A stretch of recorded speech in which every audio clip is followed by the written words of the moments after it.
너무 높지 않으신가요? 좀 높죠? 네. 제가 네. 네.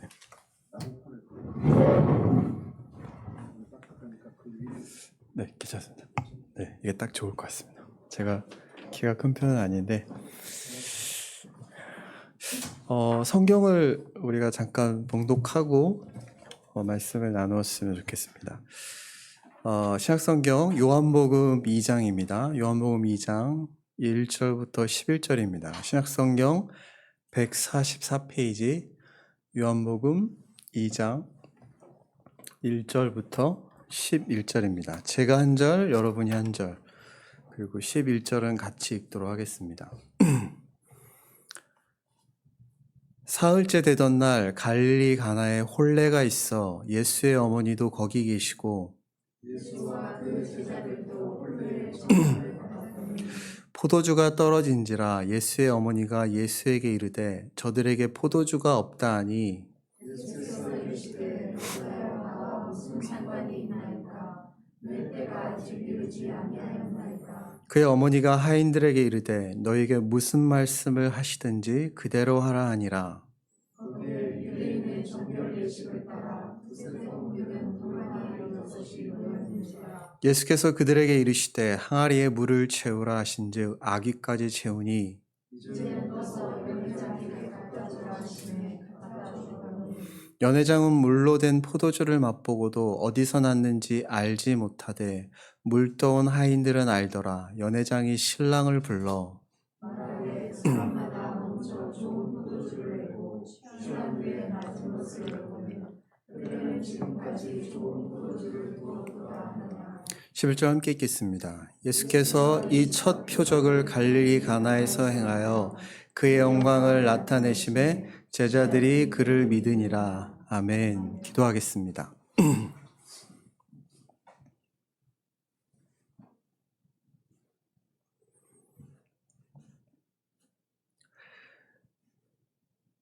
두렵고 떨림으로 그러나 기대와 소망으로 사랑하는 주의 몸된 지체들과 함께 주님의 존전 앞으로 나아갑니다.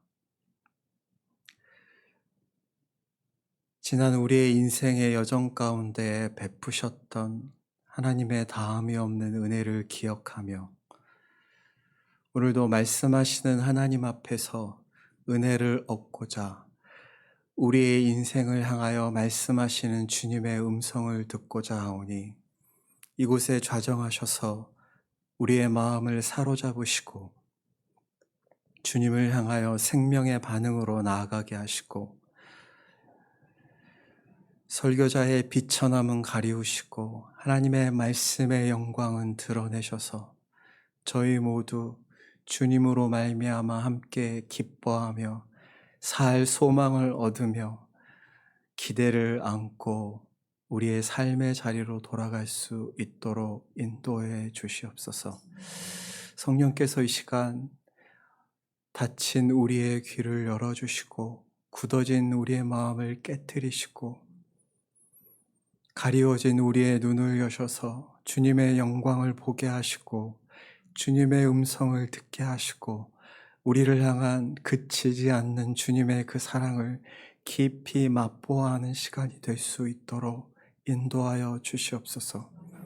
비록 처음 만난 우리이지만 하나님으로 말미암아 함께 기뻐하며 말할 수 없는 은혜를 함께 누리기를 간절히 소원하며 우리 주 예수 그리스도의 이름으로 기도했사옵나이다. 아멘. 저희 교회는 예배가 11시인데 오늘 저희 교회 예배가 10시 45분이었습니다. 지난주에 제가 교인들을 광고해서 부득이하게 말씀을 전하러 가야 되는데 아무래도 시간 맞추기 어려우니 대회 시간을 당겼으면 좋겠다 해서 예배 시간을 15분을 당겼습니다. 그 와중에 제가 교인들에게 기도 제목으로 기도해달라고 부탁했던 내용 중 하나가 뭐였냐면 제 생각에 제가 1000명 앞에 설교해도 떨지 않을 것 같아요. 근데 이 형님 목사 앞에서는 도무지 부담이 된다.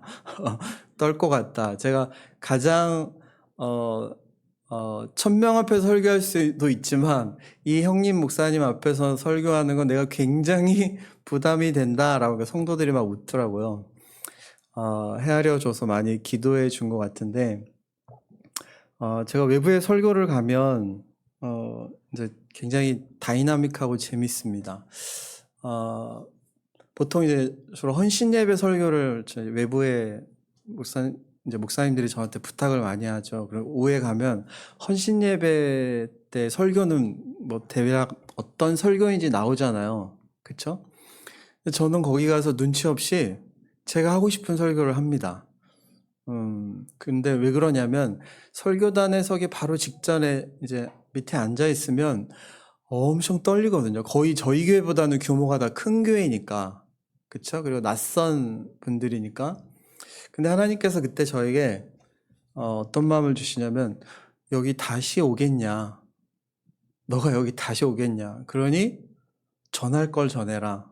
그 마음이 강하게 듭니다. 그 이후부터는 제가 설교문을 2가지를 준비합니다. 그냥 그 헌신 예배에 맞는, 그러니까 성도들이 들어도 은혜가 되네, 이렇게 꺼리낄 게 없는 일반적인 설교 하나와 제가 하고 싶은 설교 2개를 준비해 가서 밑에서 기도를 하고 있습니다. 그러면 거의 제가 볼 때 100%였던 것 같아요. 하나님께서 전할 걸 전해라 라고 하셔서 다시 내가 여기 오겠냐, 눈치 보지 말고 전하자 해서 말씀을 전했던 기억이 납니다. 그러면 보통 목사님들이 그 오후 설교는 30분을 생각하는데 그래도 40분 정도까지는 괜찮아요. 근데 제가 1시간을 넘긴 적이 많죠. 다시 저를 안 부르시더라고요. 그래서 갔던 교회는, 2번째 갔던 교회는 이제 딱 한 교회인데, 그때는 하나님께서 그 교회에 대한 안타까움을 주시는 게 있었어요. 아까 그 목사님이 말씀하신 대로, 저 또한 복음을 전해야 된다라는 생각이 있어서, 쉽게 말하면 눈치 없는 목사죠. 눈치가 없는 거죠. 그 상황에 맞게 거기에 맞는 간결하고 스마트한 설교를 하면 되는데, 혼자서 부흥해 온 것처럼 여기서 막 열변을 토하고 있으니까 이제 반응이 극과 극으로 갈립니다. 한쪽에 특히 중직들 남자분들은 저분 왜 저러지라는 표정으로 보고 있고, 한쪽에 여자 성도님들은, 은혜를 구하는 분들은 너무 기뻐하고 울기도 하고 여긴 나름 부흥회를 하고 있습니다. 저 이쪽만 보고 설교를 하죠. 근데 오늘은 어떤 마음이냐? 제가 형님을 알기 때문에 그럴 마음은 안 주시는 것 같고, 여기에 소박한 도시락 하나 여러분에게 이렇게 놓고 간다라는 생각으로 제가 말씀을 전하고 싶습니다. 그러나 또 하나님께서 중간에 저에게 마음을 주시면 설교가 길어질 수도 있다라는 것을 미리 말씀을 드리겠습니다.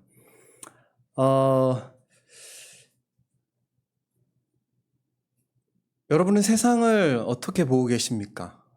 그리스도인들은 그리스도인이 되고 나서 세상에 대한 생각들이 많이 바뀌죠. 언뜻 보면 세상은 잔칫집처럼 보일지 모르겠습니다. 그러나 조금만 생각해보고 조금만 세상을 들여다보면 잔칫집의 뷰에 동의하기가 어렵죠. 세상에는 지금도 계속해서 전쟁의 소식이 끊임이 없죠.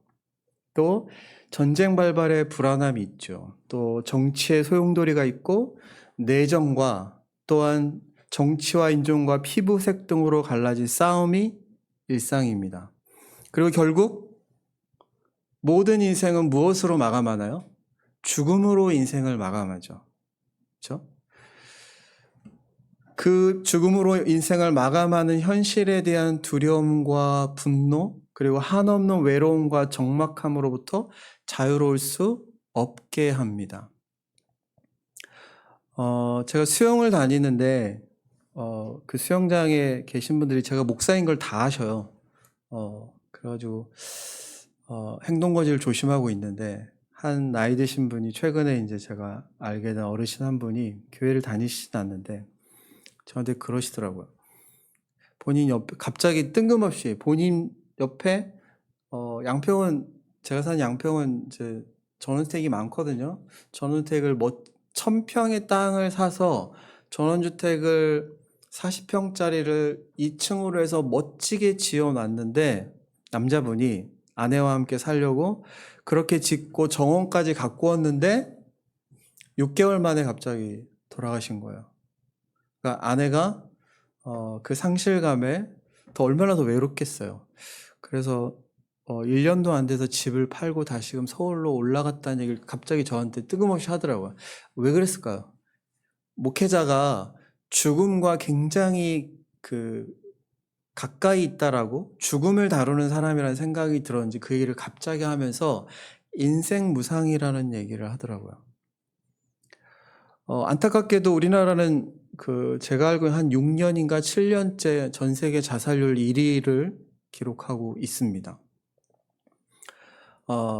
이 세상의 현실이 어른들만의 현실일까요? 아이들은 어떨까요? 아이들은 스트레스라는 말의 의미를 알기도 전에 이미 왜 사는지도 왜 해야 되는지도 모른 채 맹목적인 삶에 몰입되어 있죠. 열심히 공부에 매달립니다. 그러나 그 공부가 끝나고 이후에 아이들의 인생의 숙제는 또 끝날 줄을 모르죠. 계속해서 인생의 수많은 숙제들이 그 아이들에게 남겨져 있습니다. 그럼에도 불구하고 이 세상은 겉으로 보면 살만하다고 느껴집니다. 가끔 이렇게 스쳐 지나가듯 TV 예능 프로를 보면 거의 죽도록 즐기려는 그 몸부림으로 보여지는 것들이 굉장히 많죠. 모두가 즐거워 보이기까지 합니다. TV 속 화면의 사람들, 그리고 현실들은. 하지만 속을 들여다보면 언제나 공허하죠. 또한 경험을 통해 그런 즐거움들이 깊은 만족을 주지 못한다는 것을 알매도 불구하고 그런 즐거움이라도 몰두하지 않으면 살아갈 수 없을 만큼 즐거워 보이는 이 세상은 잔칫집이라기보다는 그 슬픔을 이기기 위해 가끔씩 웃고 나는 상갓집에 더 가깝다라고 생각이 됩니다. 동의하시나요? 세상이 살만하신가요? 사람들은 내면에 축적된 슬픔과 외로움을 어떻게 표출해야 하는지조차 알지 못하고 의미 없는 웃음이라도 지으며 살아갑니다. 저희 교회는 공황장애나 이런 증상을 앓고 있는 지체들이 몇 명 있습니다. 그 지체들 때문에 제가 개인적으로 알고 있는 신경정신과 의사 선생님께 그 친구들을 그 성도들을 보낼 때가 있습니다. 그 의사 선생님을 만나러 제가 한번 가보면 굉장히 많은 사람들이 이 우울증, 공황장애, 각종 정신적인 질환들로 고통받고 있는 것을 보게 됩니다. 굉장히 많죠. 성경이 바라보는 세상은 어둡고 절망적입니다. 타락의 결과로 세상은 하나님을 등지고 에덴 동산 밖에서 살아가는 세상이 되었기 때문이죠. 신약 성경이 쓰여있던 1세기의 사람과 지금 21세기의 사람 사이에는 본질적으로 차이가 없습니다. 여전히 인간은 자기중심적인 이기적인 존재이고 하나님을 향해서는 반항적인 죄인입니다. 행복을 원하지만 그들은 스스로 행복에 이르지 못합니다. 기쁨을 원하지만 그들의 현실을 지배하는 것은 허무와 슬픔뿐입니다. 저는 개인적으로 아내와 함께 위기가정 상담 사역을 같이 하고 있습니다. 안타까운 것은 굉장히 많은 심지어 그리스도인 가정 안에 젊은 친구들이 그리고 자녀들이 아파하고 있고 상처 있고 고통하고 망가진 사람들이 굉장히 많습니다. 어쩌면 목회자이기 때문에 그것을 더 가까이서 볼 수 있겠죠. 저에게 있어서 성경이 그것을 얘기하기 전에 제가 바라보는 세상, 제가 만났던 사람들을 통해 보는 세상은 여전히 어둡고 절망적입니다. 그러나 성경은 그것이 타락의 결과이고 하나님을 등지고 에덴 동산 밖에서 살아가기 때문이라고 이야기를 하죠. 그럼 세상은 여러분 잔치집입니까? 상갓집입니까? 상갓집이라고 얘기할 수 있겠죠. 그렇죠? 그래야 다음 진도가 나가거든요. 여러분이 상갓집인 것을 수용해야 다음 진도가 나갑니다. 수용하셨을 줄 알고 이 배경을 갖고 본문을 읽으면 본문이 좀 더 의미 있게 다가옵니다. 아마도 이 본문을 읽으면 여러분이 대략 목사님이 어떤 말씀을 하시겠다라는 생각이 들죠. 그렇죠? 네. 자, 오늘 본문의 무대는 한 혼인잔치집입니다. 이걸 우리나라 혼인잔치와 비교하면 이걸 파악하기가 좀 어렵습니다. 유대인의 혼인잔치는 일주일 정도 한다고 그래요. 그 당시에. 일주일 정도. 지금 인도 같은 경우도 거의 뭐 한 3주, 4주 정도? 기본적으로 한다고 합니다. 일주일 정도 계속되는 이 혼인잔치에 이것을 신랑 측이 주관하는데 특별히 혼주는 사람들에게 그렇게 온 하객들에게 가장 제공해야 될 가장 중요한 게 뭐였냐면 포도주였습니다. 당연히 이제 음식 대접이지만 포도주를 계속해서 공급해야만 했습니다. 그런데 오늘 본문의 배경에서 어떤 일이 일어나냐? 마침 가나의 혼인잔치에서 잔치의 책임자였던 연회장이라고 표현하고 있죠. 본문에서는 그가 계산을 잘못했는지 잔치가 한창인데 포도주가 떨어지는 상황이 되었습니다. 여러분, 우리나라의 결혼식에서는 이게 이해가 되나요? 잘 안 되죠. 그렇죠? 최근에 제가 전주에서 그 결혼식에 참여했는데 결혼식에 삭힌 홍어가 나오더라고요. 그래서 제가 물었어요. 그랬더니 여기는 장례식장이든 결혼식장이든 홍어가 빠지면 안 된대요. 있을 수 없는 일이래요. 서울에서는 결혼식장에 오면 홍어 삭힌 거 나온 거 보셨어요? 그쪽이 문화잖아요. 그렇죠? 근데 이스라엘도 이 배경이 있는데 이게 문제가 된 이유가 뭐냐면 체면을 강조하는, 체면이 굉장히 중요시되는 문화였어요. 그래서 역사적 기록에 의하면 신부 측 하객들이 신랑 측이 이 포도주를 제공하지 않는다고 해서 소송을 제기한 자료도 남아있대요. 그만큼 유대인의 혼인 예식에서는 포도주가 아주 중요한 필수 조건이었다라는 거죠. 여기도 이해하셨죠? 네. 자, 이 다급한 상황을 인지한 마리아가 개입을 하게 되고 결국 예수님은 물로 포도주를 만드시는 표적을 행합니다. 그런데 이것이 예수님의 첫 번째 표적이었습니다. 여기서 중요한 질문이죠. 오늘 제가 여러분과 나누고 싶은 건 가장 중요한 질문인데 왜 예수님은 하고 많은 것 중에 그것도 첫 번째 표적을 물로 포도주를 만드셨을까요? 질문해 본 적 있으신가요? 없죠. 그리고 우리는 대다수 이것을 표적이라는 것에 의미를 많이 두죠. 초점이 두죠. 근데 첫 번째라는 것, 그리고 왜 하필 물로 포도주를 만드시는 것이 첫 번째 표적이었냐는 거죠. 11절 마지막 절에 보면 분명히 요한이 뭐라고요? 예수께서 이 첫 표적을 갈릴리 가나에서 행했다라고 합니다. 그렇죠? 그리고 그것이 그의 영광을 나타내는 일이었다라고 표현하고 있죠. 그렇죠? 그 의미가 무엇일까요?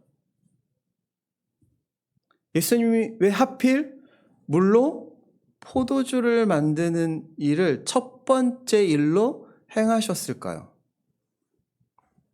술 좋아하시는 분들은 이게 이제 선호하는 부분이긴 한데 포도주가 떨어진 잔칫집을 무엇을 표현하고 있을까요? 우리가 사는 이 세상으로 볼 수 있지 않을까요? 앞서 말씀드린 대로 이 세상에는 분명 잠시 잠깐의 만족을 주는 기쁨이 존재합니다. 그러나 지속적으로 점점 더 나은 기쁨을 주는 것은 존재하지 않죠.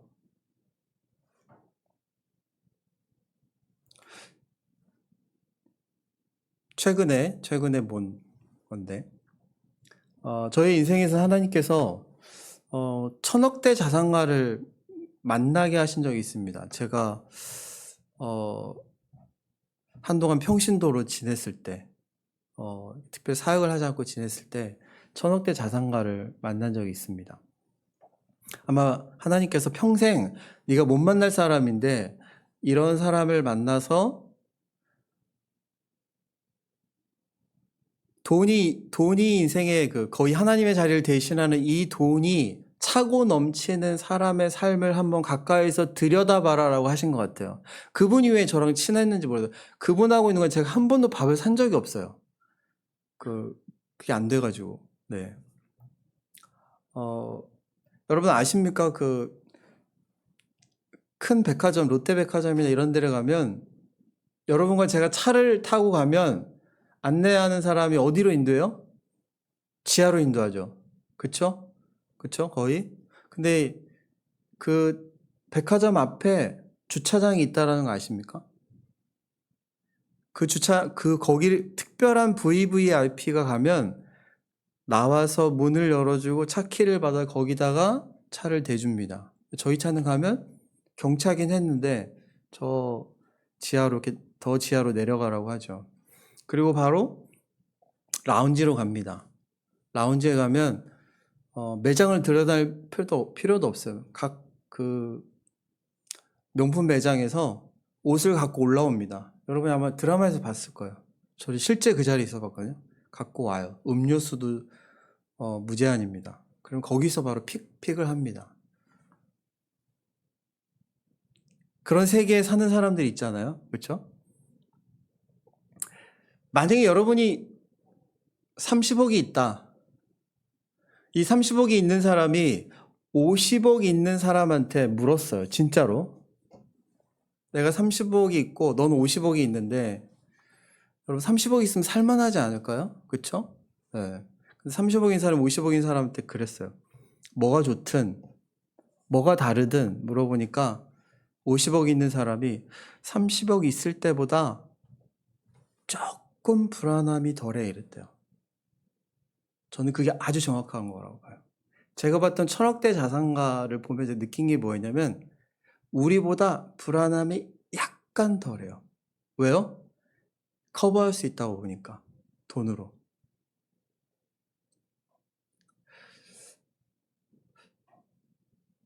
톡 까놓고 그런 생각 안 드시나요? 그래도 있으면 여러분 정말 행복할 것 같지 않아요?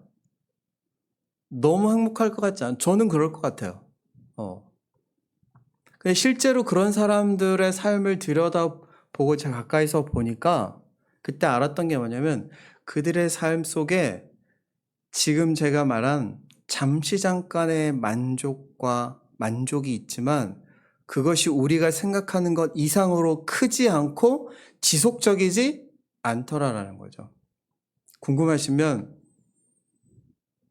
여러분이 벌기는 어려우니까 그런 사람을 한번 만나게 해달라고, 그런 성도를 한 명 보내달라고 해서 그를 가까이서 지켜봐 보십시오. 저는 그런 사람을 가까이서 보고 제가 내린 결론은 그렇다고 제 마음 안에 그런 욕심이 없어진 건 아니겠죠. 근데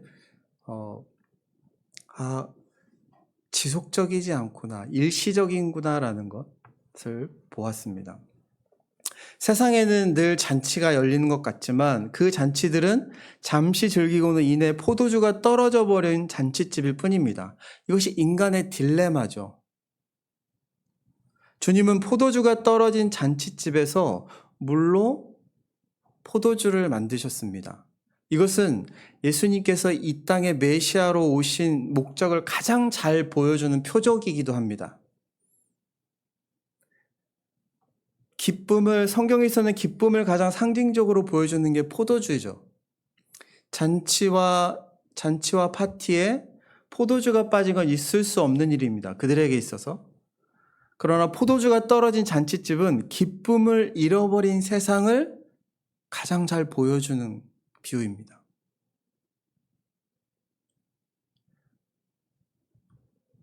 포도주가 떨어진 잔치집이 무엇이라고 말씀드렸죠? 기쁨을 잃어버린 세상. 그런데 주님은 기쁨을 잃어버린 세상에 무엇을 다시 회복시켜 주시려고 메시아로서 이 땅에 오셨나요?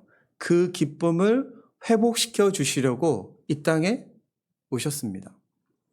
요한복음은 처음부터 메시아가 오신 목적을 보여주려고 예수님의 첫 표적으로 포도주가 떨어진 잔치집에서 포도주를 만드신 사건을 소개합니다. 요한복음 15장으로 한번 가서 한번 보실까요? 한 구절만. 요한복음 15장 11절에 예수님이 잡히시기 전에 제자들에게 말씀하신 내용 중에 하나입니다. 요한복음 15장 11절에 예수님이 뭐라고 하셨죠? 내가 이것을 너희에게 이름은 내 기쁨이 너희 안에 있어 너희 기쁨을 충만하게 하려 함이라 라고 하시죠. 그렇죠?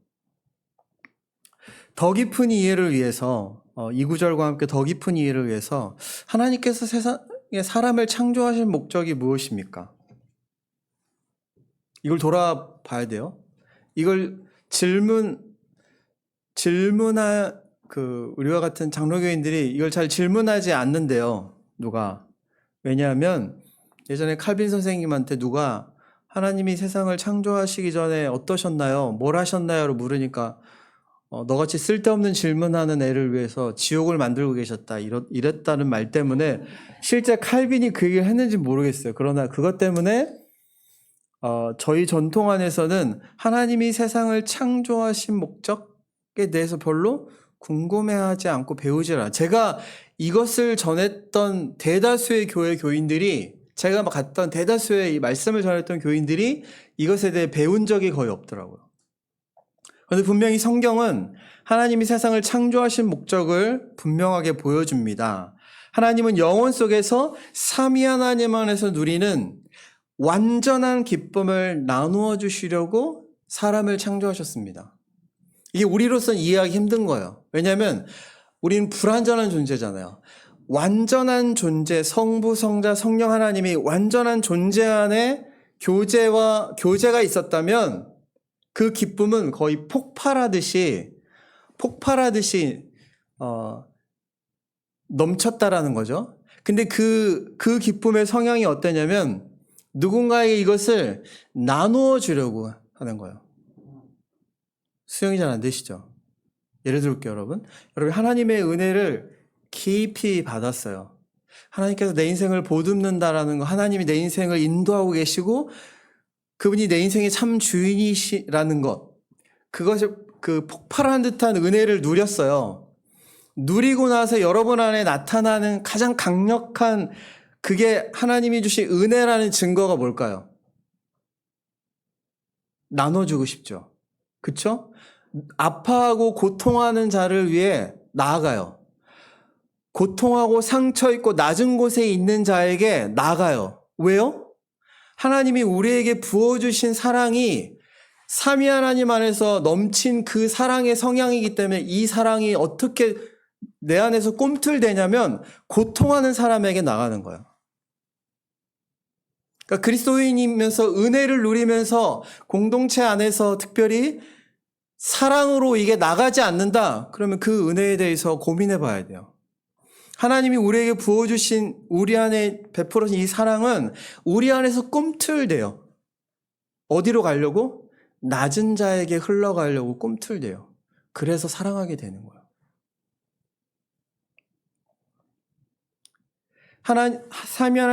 삼위 하나님 안에서 누리시는 그 기쁨을, 그 완전한 기쁨이 흘러 넘쳐서 사람에게 나누어 주시려고 사람을 창조하셨어요. 그러면 사람의 창조 목적이 뭐예요?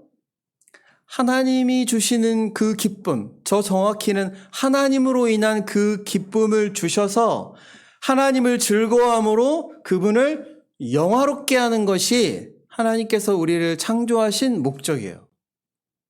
그러나 사람은 하나님께서 주신 자유를 잘못 사용하죠. 선악을 알게 하는 나무의 열매를 먹고 하나님의 창조 목적을 깨뜨립니다. 아담과 하와가 하나님 없이 그들 스스로의 힘으로 지혜와 만족과 기쁨을 얻을 수 있다고 생각하고 선악과를 따먹는 순간 그들은 하나님께 주시는 기쁨을 상실하고 말았습니다. 이게 좀 더 여러분이 알아듣기 쉽게, 여기 교회에서 제일 어린 친구가 몇 살인가요? 애기를 포함해서. 저 친구인가요? 네. 저 친구가 몇 살이죠? 7살. 이름이? 시온이요. 시온이가 어느 날 엄마 아빠가 너무 마음에 안 드는 거야. 그래서 어느 날 엄마 아빠가 보니까 어린이집 가방에 주섬주섬 옷도 싸고 양말도 싸고 뭐 간식거리도 싸고 그래요. 너 뭐하니? 그러니까 도무지 엄마 아빠가 내 마음에 들지는 않는다고. 아무래도 내 인생은 내가 개척해 살아야겠다고. 주섬주섬 꾸리더니 옷을 갖춰 입고 집을 나가버렸어요. 그걸 전문 용어로 뭐라고 해요? 바보라고 그러죠. 그렇죠, 여러분? 네. 가출인데 엄밀하게 보면 바보인 거예요. 그 즉시 뭐예요? 강아지 고생이죠. 그렇죠? 집을 나가자마자. 근데 그 일이 인간이 하나님과의 관계에서 일어난 거예요. 절대적으로 완전한 지혜 속에 우리의 필요를 채우실 수 있는 하나님으로부터 공급되는 그 선을 인간이 잘라버린 거예요. 그리고 독립을 선언했어요. 이것을 이 비극으로 인해서, 이 어리석음으로 인해서 우리가 지금 이러고 있는 거죠. 여기서. 자, 근데 이 상황에 대한 아주 본질적인 묘사를 예레미야서에서 하거든요. 이건 꼭 찾아보셔야 돼요. 여러분이 찾아보시는 게. 구약성경 1051페이지에 예레미야 2장 13절을 한번 보겠습니다.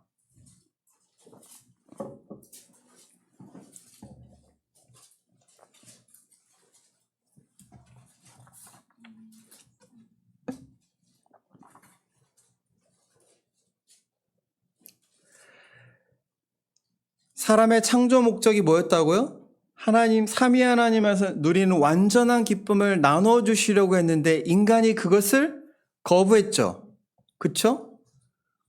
그것에 대해서 성경이 아주 명확하게 그 일에 대한 본질을 이야기하는 게 바로 예레미야 2장 13절입니다. 2장 13절을 제가 읽어볼게요. 예레미야서 2장 13절. 내 백성이 두 가지 악을 행하였나니 곧 그들이 생수의 근원되는 나를 버린 것과 스스로 웅덩이를 판 것인데 그것은 그 물을 가두지 못할 터진 웅덩이라고 얘기합니다. 이것이 성경이 이야기하는 죄의 가장 정확한 본질입니다. 아담과 하와는 생수의 근원이신 하나님을 버렸습니다. 그러니 아담과 하와는 목마른 인생이 될 수밖에 없죠.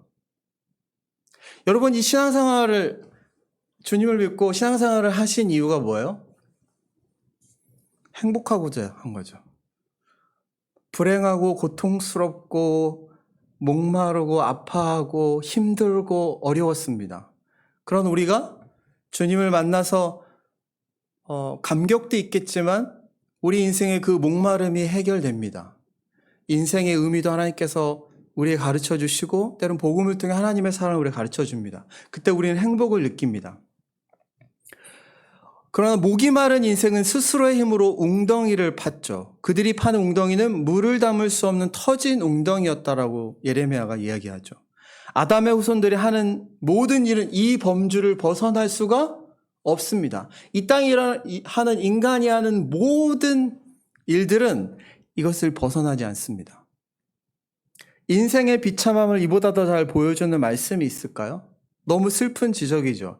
타락한 세상에서 인간이 하는 모든 노력은 터진 웅덩이에 물을 담는 허무한 수고입니다. 여러분이 은혜 아래서 신앙 안에서 점점 자랄 때 이것을 더 깊이 느끼게 됩니다. 더 많이 느끼게 되죠. 그래서 겸비하게 되고 감사할 수밖에 없죠. 세상은 포도주가 떨어져 버린 잔치집의 딜레마를 벗어날 수 없습니다. 분명 잠깐의 기쁨은 존재합니다. 세상 안에. 그러나 지속적이고 영구하지 않다라는 거죠. 그래서 여러분 안에 생수의 근원이신 하나님을 버림으로 말미암는 그 영원한 목마름은 채워질 수가 없다라는 거죠. 근데 그것을 채울 수 있다라고 세상에서 약속하는 가장 많은 것이 뭐냐면 지금은 블랙홀처럼 돈입니다. 돈이 모든 것을 다 빨아들였어요. 신앙생활 하면서 가장 큰 유혹의 지점이 그거 아닐까 여러분? 목회자도 넘어지는데 목회자도 정말 사역 열심히 하다가 맨 마지막에 이 부분에 넘어집니다. 왜요? 하나님보다 돈이 주는 약속이 더 커 보이죠. 제가 쉽게 얘기하자면 엄청난 싸움입니다. 무시무시하고 엄청난 싸움이에요. 영혼을 가르는 싸움인데 지금 시대는 이게 훨씬 더 어마어마한 힘을 발휘하고 있죠. 그래서 하나님이 실패하셨나요? 창조의 목적이 실패했을까요? 하나님의 아들이 포도주가 떨어진 잔치집과 같은 이 세상 속에 친히 걸어 들어오셨습니다. 이것이 오늘 이 표적의 의미입니다. 그분이 왜 오셨어요? 물로 포도주를 만드심으로써 그 누구도 해결할 수 없는 난제를 단번에 해결해 주시고 기쁨이 사라진 이 잔치집에 기쁨을 회복시켜 주시려고 오신 것이죠. 예수님은 죄로 말미암아 깨어진 하나님의 창조 목적을 성취하기 이 땅에 오셨습니다. 사람이 다시 하나님을 기뻐하고 즐거워하게 하시려고 이 땅에 오셨습니다. 요한복음 4장에 가면 우리가 잘 아는 사마리아 여인에 대한 이야기가 나옵니다. 사마리아 여인에게 예수님이 하셨던 가장 중요한 말이 뭔지 기억하시나요? 내가 주는 물을 4장 14절을 보면 내가 주는 물을 마시는 자는 영원히 목마르지 아니하리라 라고 합니다. 즉 내가 주는 기쁨은 영원히 다함이 없는 종류의 기쁨이다라는 거죠. 너희가 이제껏 경험하고 맛봤던 그런 잠시 잠깐의 기쁨이 아니라 이 기쁨을 주님 안에서 맛보라고 초청합니다. 어마어마한 초청인 거죠. 어마어마한 초청입니다. 1000억이 있건 50억이 있건 30억이 있건 그들 모두 다 목마르고 고통하는 인생입니다. 우리보다 불안도가 조금 더 덜할 뿐이죠. 설교자는 이 앞에서 이 주님의 초청을 여러분에게 계속하고 있는 겁니다. 그러나 많은 사람은 이 초청을 받아들이지 않죠. 그런데 여기 설명이 좀 더 필요합니다. 우리의 딜레마와 고민인데 하나님은 예수 그리스도를 자신의 구주와 주님으로 영접하는 사람에게 이 기쁨을 주십니다. 처음 여러분이 이 기쁨을 맛봤을 때 거의 여러분의 영혼은 거의 폭파하는 것과 같죠. 그런데 우리는 이 기쁨을 맛봤지만 여전히 이 땅에 묶여 살고 있다는 것이 우리의 딜레마죠. 그렇죠? 아직 우리는 하나님 나라의 완성을 이 땅에서 보지 못했습니다. 그 나라의 완성은 예수님께서 영광 중에 재림하실 때 주어질 것이고 그때 믿는 자들은 완전한 기쁨을 영원히 누리게 될 것입니다. 하지만 아직은 아니죠. 이게 우리의 현실이자 고민이죠. 지금을 살아가는 우리에게는 이 세상과 올 세상과의 긴장이 존재합니다. 성경은 올 세상을 인정하고 이 세상을 부정하지 않습니다. 우리가 이 세상에 묶여 살아가고 있는 이 현실을 부정하지 않습니다. 올 세상이 완성되는 것은 그러나 분명 예수님의 재림 때이지만 올 세상은 또한 이미 예수님의 초림, 예수님이 이 땅에 오셨을 때 시작되었습니다. 그것을 누릴 수 있다는 거죠. 그러니 신자는 이미 시작된 하나님의 나라의 그 영광을 누리지만 언젠가 예수님이 재림하실 때 완성될 극치의 일을 하나님의 나라를 온전히 누릴 것을 기대하고 소망하고 그것을 맛보며 살아갑니다. 그것을 맛보는 자리가 하나님께서 그걸 맛보게 하기를 가장 즐겨하는 데가 어딜까요? 교회입니다. 그래서 교회가 또 하나의 천국이 될 수 있다는 말. 어떤 교수님은 이러셨어요. 이 땅에서 천국을 맛보지 못한 자는 죽어서 천국에 갈 수 없다. 이해되세요? 이 땅에서 그 천국의 맛배기가 없는 사람은 결코 천국일 수 없는 거죠. 역사적으로도 그러하지만 우리 인생의 시간에서만 본다면 이 세상과 올 세상은 우리의 죽음으로써 구분이 됩니다. 이 점에서 죽음은 신자들에게 새로운 의미를 갖죠. 포도주가 떨어진 잔치집 같은 세상에서 죽음은 그나마 허황된 이 잔치의 끝을 알리고 영원한 저주 속으로 들어가는 사인입니다. 저는 너무나 많은 사람이 이 죽음을 맞는 것을 보았습니다. 부교자 때부터 수많은 사람들이 이 죽음의 길을 가는 걸 봤습니다. 그래서 기쁨 없는 잔치집인 이 세상은 죽음을 두려워하고 죽음 때문에 분노합니다. 하지만 예수님으로 말미암아 기쁨을 회복한 신자에게 죽음은 이 땅에서 온전하게 누리지 못했던 그 기쁨을 온전하게 누릴 영광의 나라로 들어가게 될 승리의 트럼펫 소리입니다. 이것이 있다면 우리의 삶이 어떨까요? 눈에 뵈는 게 없겠죠. 이 영광이 약속됐고 이 영광의 일부를 이 땅에서 맛보는데 여러분 이 세상에서 쫄 수도 없고 쫄 필요도 없고 눈에 뵈는 게 없겠죠. 예수님이 이 땅에 오셔서 우리가 알던 세상을 바꿔놓으셨습니다. 절망과 비극의 인생이 아니라 기쁨과 소망과 영광의 문을 열고 우리를 초대하셨습니다. 그럼에도 우리에게는 아직 고된 현실이 있습니다. 왜냐하면 그 현실이 우리에게 가장 유용하기 때문이고 지금의 고난과 눈물이 필요하기 때문입니다. 이것을 제가 쉽게 얘기하는 것 같지만 그 현실을 지나는 여러분에 대한 긍휼히 여김이 있습니다. 신자는 이 세상과 올 세상, 현세와 내세의 긴장 속에서 살아갑니다. 하늘의 기쁨을 맛보기 시작했지만 완전히 맛본 것은 아직 아니죠. 그러나 그 기쁨은 분명 진정한 기쁨입니다. 잠시 잠깐의 만족대에 허무만을 남겨주는 쓰디쓴 기쁨이 아닙니다. 주님은 기쁨이 없는 잔치집에 들어오셔서 기쁨이 넘치는 잔치집을 만들어 내셨습니다. 이것이 예수님께서 죄의 대가인 죽음을 십자가에서 짊어지신 이유이기도 합니다. 주님으로 인해 기쁨을 회복한 잔치집이 바로 교회입니다. 교회는 포도주가 떨어져 어쩔 줄 모르는 잔치집인 이 세상을 향해 이렇게 외칠 수 있어야 합니다. 우리의 잔치에 와봐라. 여기에는 진짜 포도주가 어마어마하게 남아 있다. 라고 말할 수 있는 기쁨 가득한 잔치집입니다. 기쁨을 회복한 잔치집이죠.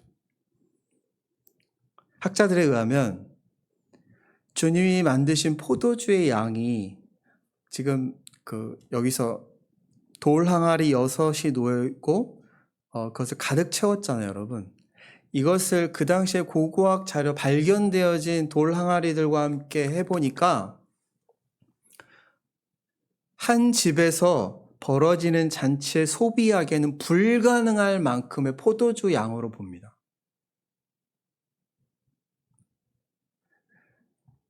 낭비를 좋아하는 주님이셔서였을까요?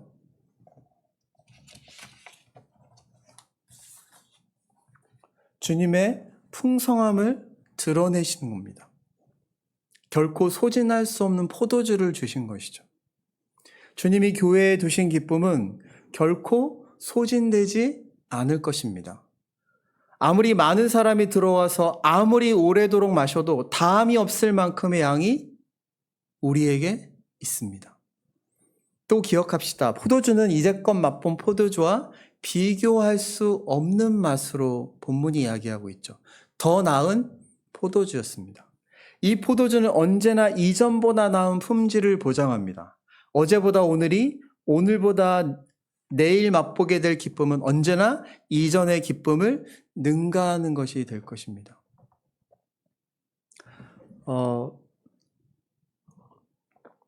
많은 신학자들은 한국교회를 이제 비관적으로 봅니다. 이대로는 거의 소망이 없다라고 느낄 정도로. 그렇게 만든 원흉인 것 같은 분들도 그 얘기를 합니다. 본인이 그거 일조한 것 같은 분들도 한국교회 소망이 없다라고 이야기하라는 아이러니가 있죠. 저도 일부분 거기에 공감을 합니다. 그런데 이제 가장 대두되는 문제가 다음 세대에 대한 문제입니다. 다음 세대를 어떻게 저희 교단은 여기서 거의 손을 놓은 상태입니다. 왜냐면 이것도 해보고 저것도 해보고 다 해봤거든요. 청소년들 관련한 프로그램들 이것도 해보고 저것도 해보고 온갖 것들을 다 저희 교단도 나름 열심히 했는데 열매가 거의 없습니다. 다음 세대를 거의 지금은 저희 교단 분위기에서 약간 포기하는 분위기예요. 대안이 없다라는 거죠. 여러분, 다음 세대인 자녀들에게 그들을 목양할 수 있는 목회자가 없을 수도 있다라는 거 아십니까? 저희 학교는 제가 다닐 때 정원이 90명이었는데 최근에 30명으로 줄었습니다. 근데 30명도 다 들어오지 않아서 20 몇 명이 들어왔어요. 그래서 목회자 수급 문제가 엄청난 문제로 되고 이게 갑자기 급속도로 그럴 것이라고 생각했는데 갑자기 급속도로 진행이 됐습니다. 다음 세대는커녕 다음 세대를 섬길 목회자가 없으니 다음 세대를 세우기가 어렵겠죠.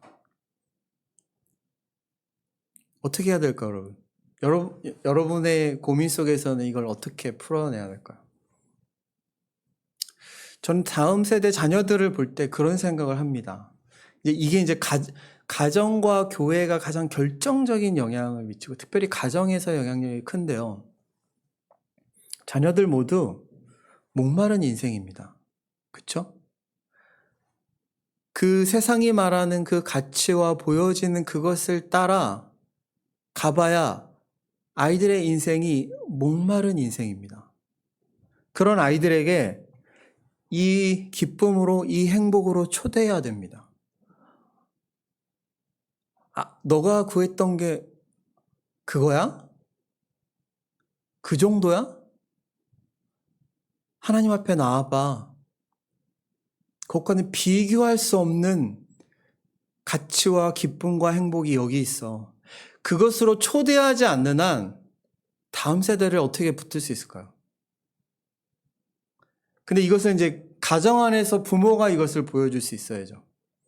부모가 이것에 가장 결정적인 영향을 줄 수 있어야 되는데 사람들은 세상의 영향이 워낙 크니까 자녀들을 붙들 수 없다고 하는데 저는 그렇게 보지 않습니다. 세상의 영향이 아무리 커도 가정의 영향력을 넘어설 수 없다라고 생각합니다.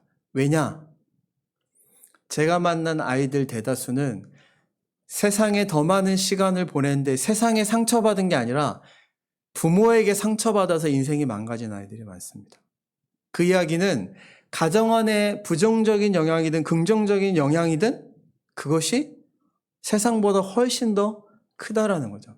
근데 이 세상이 말하는 행복과 그 가치와 즐거움으로 치달아가는 아이들을 어떻게 잡아야 되나? 우리도 비슷하거든요. 우리도 주님 안에서 이 기쁨을 이 진정한 인생의 행복과 의미를 발견할 수 없으면 우리 또한 세상으로 치달아갈 수밖에 없죠. 자녀들을 거기로 초대해야 됩니다. 세상이 주는 기쁨은 언제나 처음이 나중보다 낫습니다. 예외가 없습니다. 그러나 주님이 주신 기쁨은 언제나 지금보다 나중이 낫고 영원히 그러합니다. 이것이 얼마나 큰 소망입니까? 누구에게 이 소망이 주어졌나요? 예수 그리스도를 자신의 구주와 주님으로 믿는 자, 영접하는 자에게, 즉 복음 안에서 예수 그리스도와 연합한 자에게 하나님께서 약속하고 보장하신 소망입니다. 이것과 비교할 수 있는 것이 세상에 아무것도 없습니다. 무엇을 가져와 보십시오. 이 약속과 비교할 수 있는 것은 이 세상에 아무것도 없습니다. 이 교회의 영광을 아십니까? 교회는 그저 이러저러한 사람들이 모인 잔치집이 아닙니다. 메시아가 이 잔치집에 들어오셨습니다. 그리고 모든 것을 바꿔버렸습니다. 다함이 없는 기쁨, 하늘의 질 좋은 기쁨을 창조해내셨습니다. 드디어 우리는 세상을 향해서 이렇게 말할 수 있죠. 오라 너희 목마른 자들아 물로 나오라. 돈 없는 자도 오라. 너희는 와서 사 먹되 돈 없이 값없이 와서 포도주와 젖을 사라. 라고 포도주가 떨어진 세상을 향해 기쁨을 잃어버린 세상을 향해 자신 있게 외칠 수 있게 된 것입니다. 점점 더 맛을 내는 포도주가 이 집에는 끊이지 않는다는 말입니다. 뒤로 가셔서 우리 에베소서 마지막으로 에베소서 3장 20절을 한번 찾아볼까요, 여러분? 에베소서 신약성경 313페이지입니다. 에베소서 3장 20절입니다.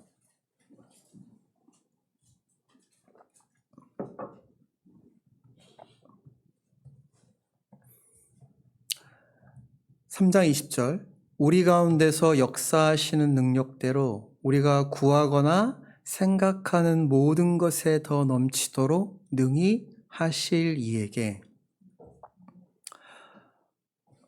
제가 이 구절을 왜 읽었을까요? 제가 신학교 때 성실했던 사람은 아닙니다. 대출까지는 아니었는데 채플도 가끔 빠뜨렸고, 형님은 안 그러셨죠? 네, 채플도 빠뜨렸고, 채플 빠뜨리고 딴 데 가서 책 읽고 있었고 이랬습니다. 유일하게 신학교 채플 3년 동안 예배 때 유일하게 제 마음속에 깊은 메아리가 되었던 말씀이 이 말씀입니다. 한 교수님이 오셔서 이 말씀을 이제 폈어요. 피고 읽었는데 이 앞에 총장님이 있었어요. 총장님이 이 교수님보다 어린 제자였어요. 그러니까 총장 이렇게 반말하는 거죠. 신학교 총장이었던 총장, 이 구절에 지금 빨간 줄 안 그어져 있는 신학생들 다 퇴학시켜 이랬어요. 막 웃었거든요. 네. 근데 저는 그게 저한테는 지진 같았어요. 웃을 수가 없었어요. 왜 이 구절에 빨간 줄이 안 쳐져 있는 신학생들을 퇴학시키라고 했을까요? 목회자를 예로 들게요. 목회자가 사역하고 목회자로서 살아가고 은혜를 설교하고 목양하고 은혜를 전하고 교회를 함께 이루어 갈 때 그것의 가장 근거가 뭐예요? 측량할 수 없는 하나님의 능력이에요. 그 능력을 힘입어 살지 않으면 불가능한 게 이 사역이에요. 그걸 가르쳐주고 싶으셨던 것 같아요. 하나님의 크심에 내가 들어가지 않는다면 결국 목회자가 자기의 성을 쌓는 게 되는 거예요. 전 너무나 많이 봤습니다. 그래서 끝나고 그 자리를 떠날 수 없었어요. 저한테는 이걸 설명하진 않으셨어요. 근데 저한테는 이게 천둥과 같이 제 마음에 울림이 있었어요. 그리고 제 안에 스쳐가는 하나의 영화의 한 장면이 있었어요. 여러분 80년대 초였나요? 90년대 초였나요? 닮아야 놀자라는 영화 기억나시나요? 네, 박신양이 박신양이 주인공으로 나왔던 영화입니다.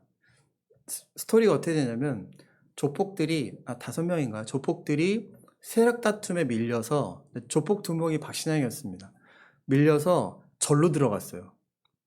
절에 들어가서 거기서 이제 숨어서 잠깐 숨을 돌리고 숨어 있으려고 하는데 그러니까 흔히 말하는 절을 접수하려고 한 거죠. 이 조폭들이 접수하려고 하니까 근데 마침 이 스님들 중에 그 무공을 쌓은 사람들이 있으니까 싸움을 해도 막상막하인 거예요. 계속. 그래서 조폭들이 이 절을 접수하기 어려웠던 거예요. 근데 이걸 보다 못한 그 주지스님이 불렀어요. 그 조폭들을 다 불렀어요. 박신양이 이제 주도해서 5명을 부르고 이만한 항아리를 주는데 거기가 항아리가 이렇게 깨져 있어요. 옆에. 그 항아리를 주면서 너네들이 오늘 하루 안에 이 항아리에 물을 가득 채우면 내가 너네들 일주일 동안 머물게 해주겠다 한 거야. 그러니까 조폭들이 어떻게 했을까요? 이거를 배에다 올리고 거기다가 신발을 집어넣고 하면서 막 물을 채우려고 애를 썼습니다. 채워졌을까요? 당연히 안 채워졌죠. 그때 역시 두목은 달라요. 두목이 어떻게 했을까요? 이걸 들어다가 그 전래 경내에 있던 연못에다가 던져버렸어요. 그리고 어떻게 돼요?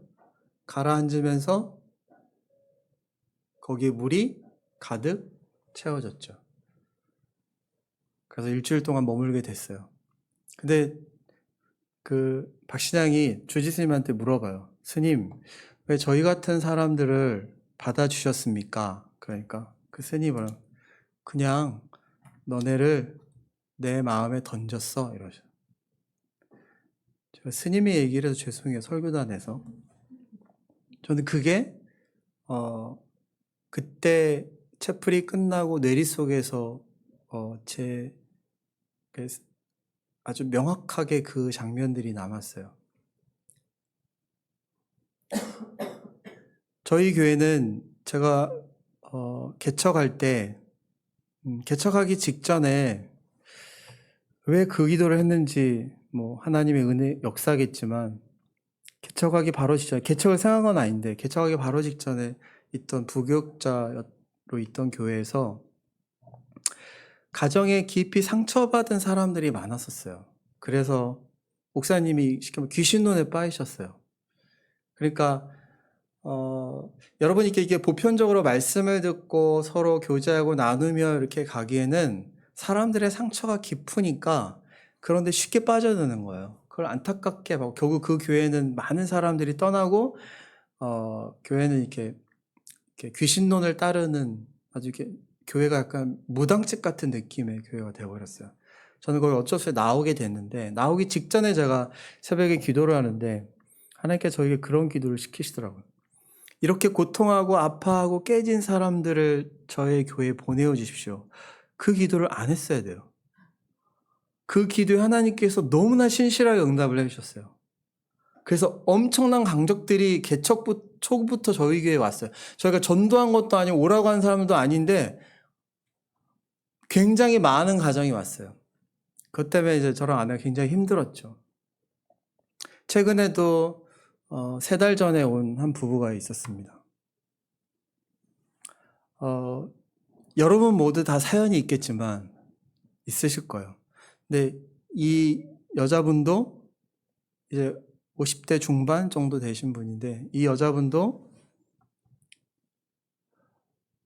어떤 사람은 사연을 들으면 인생의 사연과 아픔을 들으면 어떤 말로도 위로할 수 없는 분들이 있어요. 그냥 가만히 듣고 저는 손을 잡아주거나 제 안을 그냥 안아주고 같이 우는 것밖에 할 수 없는 사람들이 있어요. 근데 이분이 그러셨어요. 이분의 지나간 결혼 생활을 들여다볼 때 첫 아이를 낳고 남편 밥을 차려주고 했는데 어느 날 남편이 뭐가 못마땅했는지 이분한테 아기와 함께 이불을 덮어 씌우고 석유를 붓고 불을 지른 거예요. 아이를 살려야겠다는 일념으로 그걸 끌고 그 욕실로 들어간 거예요. 가까스로 살았어요. 남편은 여기에 대해서 그 이후에 한 번도 미안하다는 말을 하지 않았어요. 이분에게 이게 상처로 남아있는 거예요. 여러분, 이런 깨어진 사람들을 교회 안에서 우리 어떻게 은혜를 전하고 하나님께서 그의 인생을 보듬는다라고 할 때 어떻게 섬길 수 있을까요?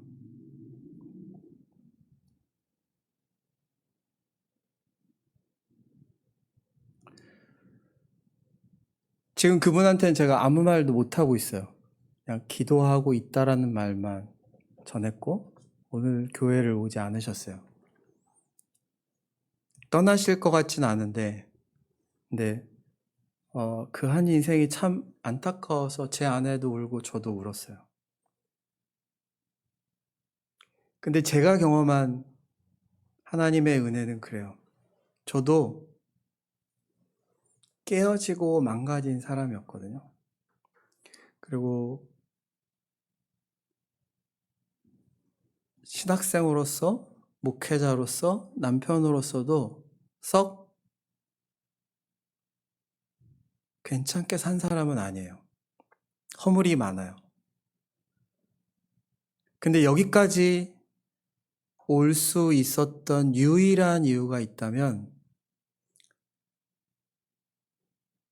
그저 하나님의 그 크심에 제 인생을 던진 것밖에 없어요. 근데 놀랍게 저의 깨어지고 구멍난 그곳으로 망가져서 어디 쓸데없는 그 상처를 통해 하나님의 은혜가 저에게 더 깊이 들어왔어요. 그래서 여기까지 올 수 있었어요. 오직 그것밖에 없었던 것 같아요. 그 지체에게도 소망이 있다면 여러분에게도 그럽니다. 깨어진 항아리와 같은 인생이 유일한 소망이 있다면, 회복의 은혜가 있다면 그것은 우리 주 예수 그리스도를 통해 우리에게 그 큰 은혜를 허락하셨고 지금도 베풀고 계시고 앞으로도 베푸실 그 어마어마한 세상의 그것도 어느 것도 비교할 수 없는 그 은혜에 우리 자신을 던지는 것. 그것 위에 저에게 있어서는 인생의 회복을 또 다른 길을 저는 알지 못하는 것 같아요. 그리고 그렇게 깨어져서 하나님의 은혜가 자신의 인생 속에 밀려 들어온 사람들만이 그렇게 깨어진 자들을 위로할 수 있더라고요. 이게 놀랍죠? 교회의 신비입니다. 혹여 공동체 안에 그런 부족함이나 어려움이 보인다면 여러분이 그것을 채워주십시오. 이 자리로 초대합니다. 이 은혜로 여러분을 초대하고 제가 더 많은 말을 하지 않아도 되는 것은 이것에 대해서 명서 형님이 누구보다도 여러분에게 이것을 더 명확하고 풍성하게 가르쳐 주시고 그 자리로 이끌 수 있는 분임을 알기에 되게 감사하고 든든하고 기쁜 마음이 있습니다. 이 자리는 누군가를 인생을 높이는 자리는 아니지만 한 교회에 하나님께서 주시는 가장 큰 선물이 있다면 그것은 이 하나님의 놀라운 은혜를 전하려는 열망으로 자신의 삶을 던진 목회자가 있을 때입니다. 근데 이 교회는 하나님께서 그 은혜를 허락하셨다는 생각이 들어서 제가 기쁨으로 편안함으로 돌아갈 수 있을 것 같습니다. 우리가 바로 이 기쁨과 영광의 자리에 초대받았다는 사실에 감사했으면 좋겠습니다. 그리고 이 기쁨을 함께 누리십시오. 기도하겠습니다.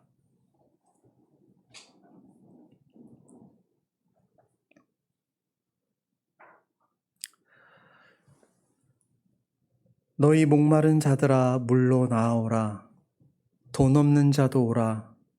너희는 앞서서 와서 사 먹되 돈 없이 값없이 와서 포도주와 젖을 사라. 주님의 복되고 영광스러운 이 초대에 저희들 모두 아멘으로 화답하기를 원합니다.